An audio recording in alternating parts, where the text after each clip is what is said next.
Ce 39e soir de croisade de prière et de jeûne du ministère, le frère Théodore cède d'abord la parole au pasteur Nicolas Akoa, qui donne aux frères des directives d'ordre pratique relatives à la rupture du jeûne ce vendredi à Koumé.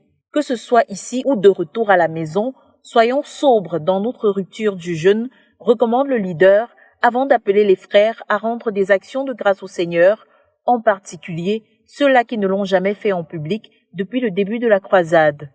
Pendant cette dernière nuit de la croisade, qui veut croire au Seigneur Jésus, interpelle l'orateur. Tu sais que tu n'es pas un enfant de Dieu et que tu vis dans le péché.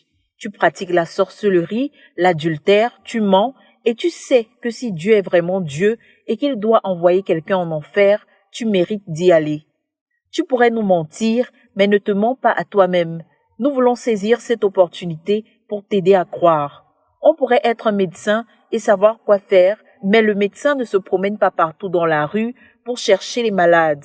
C'est le malade qui va à l'hôpital et c'est le malade qui dit au médecin « Je suis malade ». De la même manière, c'est le pécheur qui doit dire à Dieu « Je suis un pécheur, sauve-moi ».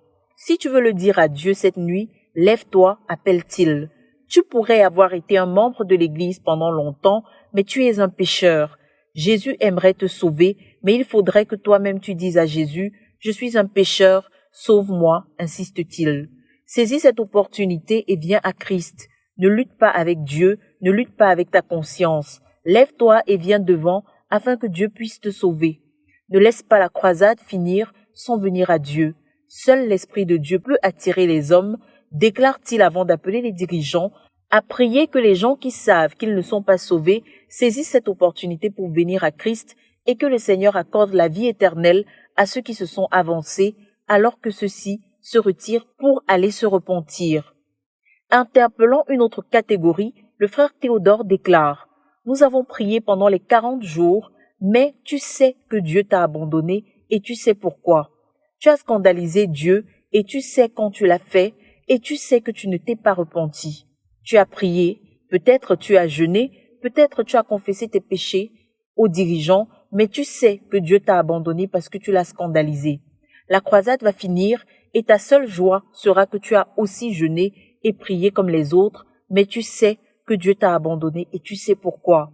Tu sais que tu as scandalisé Dieu et qu'il n'est pas revenu, et tu voudrais que Dieu revienne, et tu voudrais te tenir ici devant et dire à l'Église ce que tu as fait sans tourner autour du pot parce que tu veux Dieu.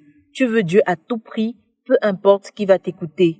Si tu veux le faire, avance, appelle-t-il avant d'inviter les frères à prier qu'après tout ce que nous avons fait, que le désir pour Dieu soit réel dans le cœur de plusieurs. La religion a remplacé Dieu et beaucoup ne veulent plus Dieu, mais veulent plutôt gérer les dirigeants, déplore-t-il, avant d'appeler les frères à prier. Certains de vous qui avez décidé de garder vos péchés, vous allez les garder pour toujours, et nous sommes libres de votre sang, ajoute-t-il avant de déclarer. Levons-nous et prions tous que nous ne fassions pas du réveil un refrain comme tous les autres, mais que le Seigneur nous accorde un réveil authentique. Prie que Dieu te ramène à lui et à une communion avec Dieu qui soit ressentie et continuelle et qui perdure, recommande-t-il avant d'appeler la sœur Esther à partager sur la consolidation du jeûne. On a besoin de consolider le jeûne après avoir jeûné parce que pendant le jeûne, on a eu des transactions avec le Seigneur relatives à l'objectif du jeûne, entame-t-elle. Le jeûne n'est pas qu'une privation de nourriture, mais vise à se rapprocher de Dieu en vue d'un objectif à atteindre. Pendant le jeûne, tu traites la condition de ton cœur devant Dieu par rapport au réveil dans le cas présent.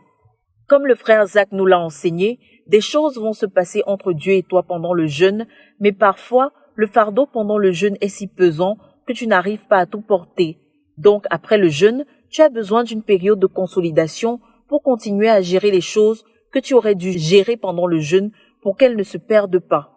C'est une période pour solidifier et affermir ce que tu as eu avec Dieu pendant le jeûne.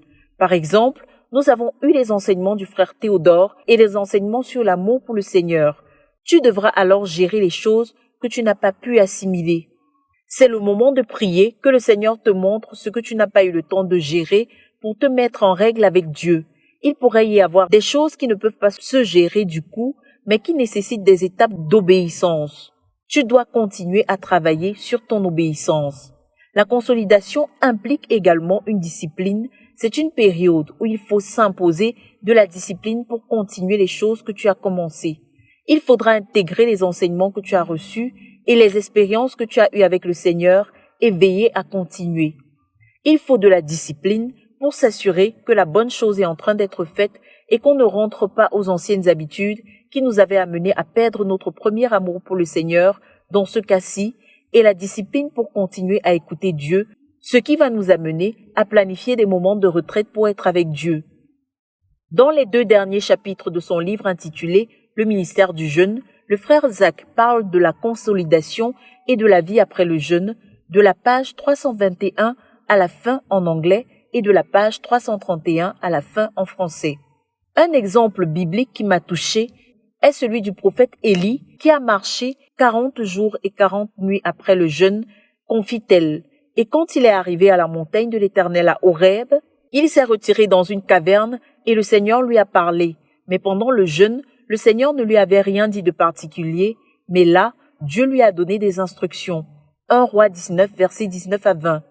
Après un jeûne, il faut prendre un temps de retraite pour continuer à écouter Dieu et à gérer les choses qui se sont passées entre Dieu et toi pendant le jeûne, insiste la sœur Esther avant lecture des extraits du livre de ZTF intitulé « Pensée révolutionnaire sur le jeûne », l'introduction à la page 332 et le 3e point à la page 333. Il est important de tout faire pour consolider les gains d'un jeûne, conclut-elle avant de conduire les frères à prier, qu'après cette croisade de prière et de jeûne, nous prenions le temps de nous concentrer et de nous discipliner pour consolider les choses que nous avons acquises pendant le jeûne afin qu'elles ne soient pas perdues.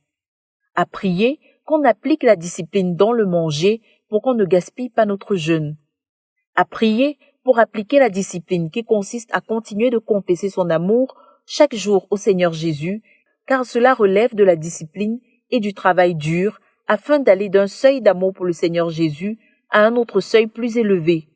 À prier pour s'appliquer à la discipline de se retirer pour cultiver la présence de Dieu et continuer de l'écouter. À prier que chacun s'applique à la discipline de faire des restitutions pratiques pour qu'il ne perde pas les acquis. De Koumé pour la RTVC, Cynthia Siaka.